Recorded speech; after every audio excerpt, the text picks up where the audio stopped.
Hello दोस्तों, नमस्कार। स्वागत करता हूं एक बार फिर से आपके अपने प्रिय चैनल पर। दोस्तों, जो बाइडन के जीतते ही अमेरिका की नाक के नीचे पहुंचा चाइना अब इस देश के साथ आता हुआ दिखाई दे रहा है दोस्तों, और कर्ज देता हुआ नजर आ रहा है चाइना। बताएंगे दोस्तों ये भी खबर, साथ ही बताएंगे आपको जहां पर इमरान खान के इस निंदा वाले ट्वीट पर भड़का यूएन कह डाली बड़ी बात। जी हाँ दोस्तों, साथ ही ट्रंप की हार से भी कम नहीं हुई दोस्तों चाइना की टेंशन। ड्रैगन ने कहा बाइडन भी जारी रखेंगे सख्ती। इसी तरह की सारी बड़ी खबरें दोस्तों, बिहार चुनाव से जुड़ी सारी खबरें बताएंगे आपको, और चलेंगे एक एक बड़ी खबर की ओर दोस्तों। लेकिन उससे पहले अगर आप भी चाइना को भारत के सामने रोते गिड़गिड़ाते हुए देखना चाहते हैं दोस्तों, और मानते हैं कि मोदी जी है तो हर चीज मुमकिन है, तो इस वीडियो को भी कर दीजिए लाइक, चैनल को कर दीजिए सब्सक्राइब, बेल आइकन दबाइए, साथ ही कमेंट बॉक्स में लिख दीजिएगा जय हिंद। जी हाँ दोस्तों, तो चलते हैं पहली और सबसे एक्सक्लूसिव खबर की तरफ, जहां पर जो बाइडन के जीतते ही अमेरिका की नाक के नीचे पहुंचा चाइना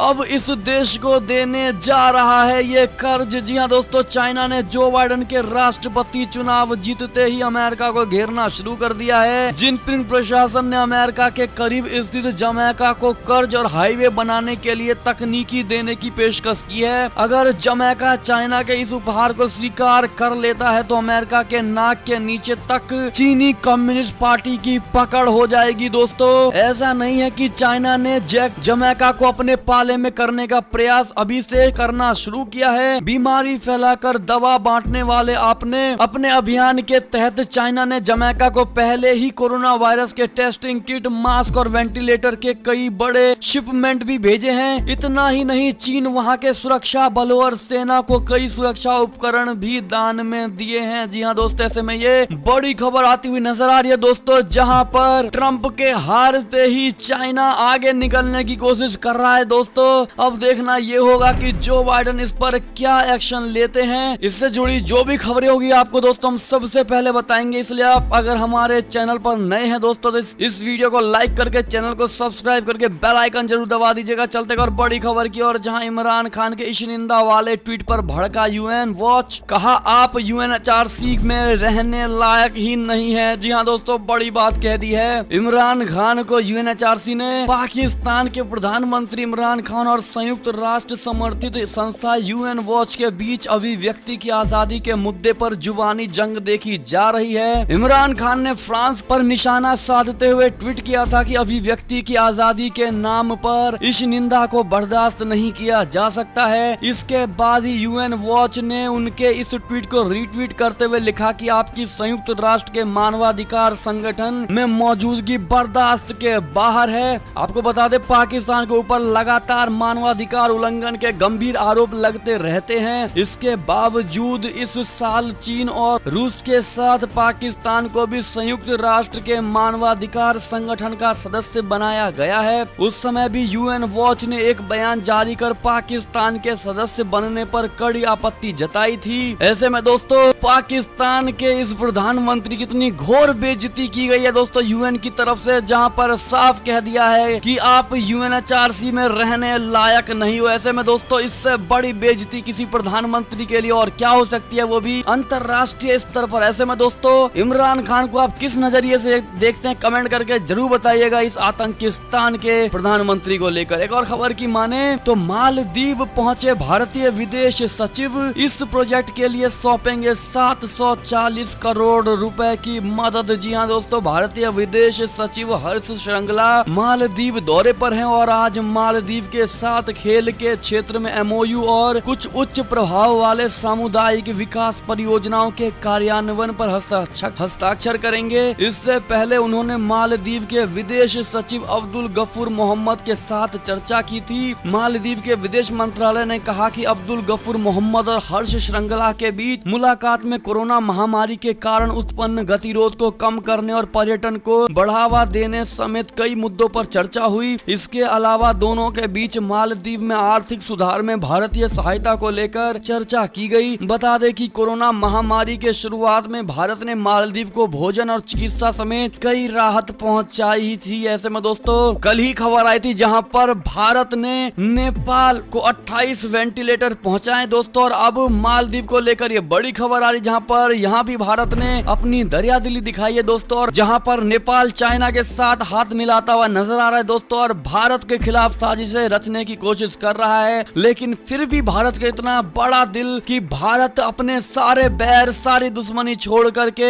दोस्ती की तरफ हाथ बढ़ाता है और हर देश की मदद करने की सोचता है, इवन दुश्मन देशों की भी मदद करने की सोचता है। ऐसे में दोस्तों आपकी क्या राय है भारत के इस दरियादिली को लेकर, कमेंट करके जरूर बताइएगा दोस्तों। एक और खबर की माने तो मरियम नवाज का इमरान खान पर हमला, बोली जल्द ही गिरने वाली है फर्जी सरकार। जी हाँ दोस्तों, पाकिस्तान मुस्लिम लीग नवाज यानी PMLN की उपाध्यक्ष मरियम नवाज ने पाकिस्तान के प्रधानमंत्री इमरान खान पर निशाना साधा है। उन्होंने दावा किया है कि इमरान खान दिन गिन रहे हैं और उनकी फर्जी सरकार जल्द ही गिरने वाली है। दुनिया न्यूज के अनुसार चिलास में चुनावी रैली को संबोधित करते हुए मरियम ने कहा कि फर्जी शासकों के दिन खत्म हो चुके हैं और आखिरी धक्का 15 नवंबर को दिया जाएगा। मरियम ने यह भी आरोप लगाया कि गिलगित बाल्टिस्तान चुनावों से पहले भी वोटों की हेराफेरी हो रही थी और लोगों को अपने वोटों की रक्षा करनी चाहिए, उन्हें चोरी होने से रोकना चाहिए। PMLN की उपाध्यक्ष ने कहा कि गिलगित बाल्टिस्तान के लोग हिमालय के पहाड़ों जितने मजबूत है और यहाँ के लोगों ने हमेशा अच्छे और बुरे समय में पार्टी का समर्थन किया है। ऐसे में दोस्तों मरियम नवाज के इस बड़े हमले का आप कितना समर्थन करते दोस्तों, और आप में से कितने ऐसे लोगों को लगता है कि इमरान खान सच में अपने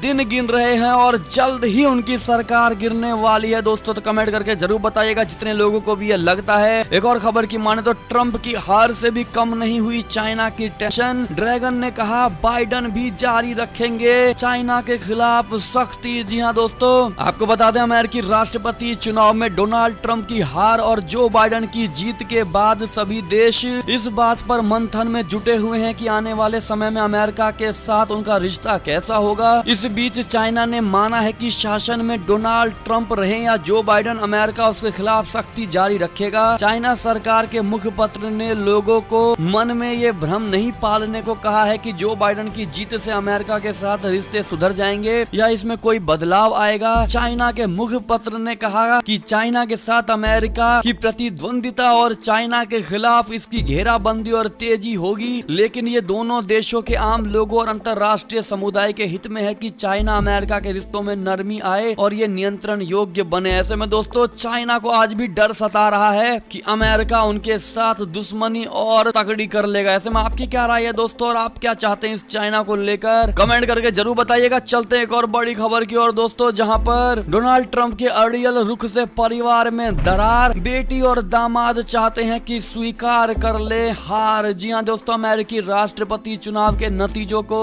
डोनाल्ड ट्रंप भले ही स्वीकार ना कर रहे हो, लेकिन उनके परिवार के कई सदस्यों को लगता है कि अब उन्हें अपनी ये जिद छोड़ देनी चाहिए। CNN की रिपोर्ट के मुताबिक ट्रंप के दामाद जेरेड कुशनर और पत्नी मेलानिया ट्रंप चाहते हैं कि ट्रंप अपनी हार को स्वीकार कर ले। जी हाँ दोस्तों, ऐसे में दोस्तों आप क्या कहना चाहेंगे डोनाल्ड ट्रंप को इस चुनावी रिजल्ट को लेकर दोस्तों, कमेंट करके जरूर बताइएगा। क्या आप भी चाहते हैं कि डोनाल्ड ट्रंप को स्वीकार कर लेना चाहिए अपनी हार, हाँ या ना, जरूर लिखकर बताइएगा दोस्तों। और खबर की माने तो लद्दाख में तनाव के बीच भारत को रेल नेटवर्क से कैसे घेर रहा है चाइना, आप मैप में देख सकते हैं दोस्तों। लद्दाख में जारी तनाव के बीच अब भारत के पूर्वोत्तर में नया मोर्चा खोलने की कोशिश कर रहा है। इस कारण चीनी सेना में हाल में अरुणाचल प्रदेश से लगी सीमा पर अपनी निर्माण गतिविधियों को बढ़ा दिया है। भारत के बॉर्डर से 130 किलोमीटर की दूरी पर एयरबेस के निर्माण के अलावा China Tibet Sichuan rail line project को लिंजी तक बढ़ा रहा है। इस रेल लाइन पर ट्रेनों की औसतन स्पीड 200 किलोमीटर प्रति घंटा होगी। ऐसे में चाइना इस रेल लाइन का इस्तेमाल अपने सैनिकों की तैनाती करने के लिए भी कर सकता है दोस्तों। ऐसे में ये बड़ी खबर और बड़ी ही एक्सक्लूसिव खबर दोस्तों, जो आपके सामने सबसे पहले हमारे इस चैनल पर आपको मिला है। ऐसे में दोस्तों हर तरह की जरूरी खबरें और सबसे महत्वपूर्ण, सबसे एक्सक्लूसिव खबर पाने के लिए आप हमारे इस चैनल को सब्सक्राइब जरूर कर लीजिएगा दोस्तों, और शेयर कर दीजिएगा ताकि अन्य लोग आपके जैसे जिनको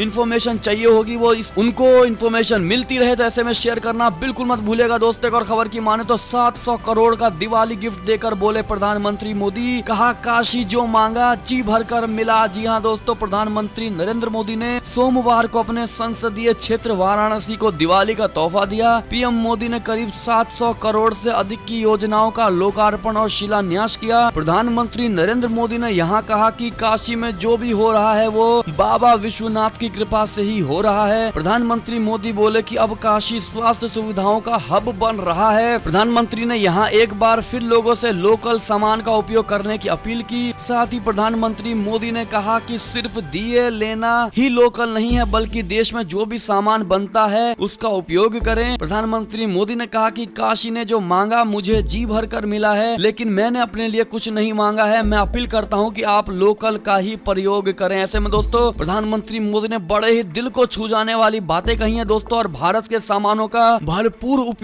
करने को लेकर आप लोगों से रिक्वेस्ट की है, आवेदन किया है दोस्तों। ऐसे में क्या आप प्रधानमंत्री मोदी के बात का समर्थन करते हैं दोस्तों? क्या आप उनकी बात को मानते हैं? कमेंट करके भारी मात्रा में बताइएगा, और इस दिवाली के लिए जय श्री राम कमेंट सेक्शन में जरूर लिखकर बताइएगा दोस्तों। और ऐसे में ये थी अब तक की सारी बड़ी खबरें। आपको हमारी खबरें कैसी लगी? आशा करता हूँ काफी अच्छी लगी होगी दोस्तों। अगर तनिक भी अच्छी लगी है तो इस वीडियो को अभी अपने भाई बंधुओं में व्हाट्सएप फेसबुक के जरिए पूरे भारत में शेयर करना बिल्कुल मत भूलेगा दोस्तों। और अभी कर दीजिए इस वीडियो को लाइक, चैनल को कर दीजिए सब्सक्राइब, बेल आइकन दबाइए, साथ ही कमेंट बॉक्स